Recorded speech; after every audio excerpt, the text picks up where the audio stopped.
Mais Martin, quand tu utilises l'expression montagne russe, je vais continuer avec cette image-là. Vous savez, quand vous êtes à la ronde puis que vous montez une montagne russe, à un moment donné, ça fait longtemps que tu es allé. Non, j'ai des jeunes enfants. Je suis allé. Okay, d'accord. Ça faisait longtemps que je n'étais pas allé, mais là, ma carte est. C'est le fun, les montagnes russes. Alors là, tu arrives en haut, puis là, ça fait tic, tic, puis là, ça ralentit, là. Puis tu le sais que ça va descendre. Tu le sais que ça va descendre parce que là, le buggy est ralenti, puis il n'y a qu'un seul endroit où ça peut aller. Puis des fois, le Canadien gagne des matchs, puis tu le sais que le buggy ralentit, tu arrives en haut de la côte. On le voyait, là. Tu le sens venir.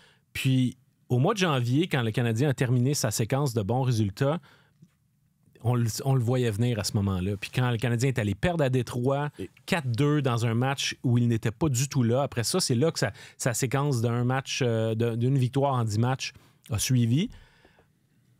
J'ai trouvé que quand le Canadien est allé se faire battre à Saint-Louis, il y avait un peu des airs similaires. Le défi, c'est de pouvoir arrêter ça sans que tu te rendes à 10 matchs, parce que là, le Canadien n'a pas ce luxe-là. Alors, dans ce contexte-là, il faut vraiment que tu reviennes à un équilibre sur 4 trios. Il faut que ta troisième paire de défense t'en donne plus pour éviter que tu surcharges Matheson, parce que depuis qu'on en a parlé en bien ici, ces derniers matchs ont été lamentables.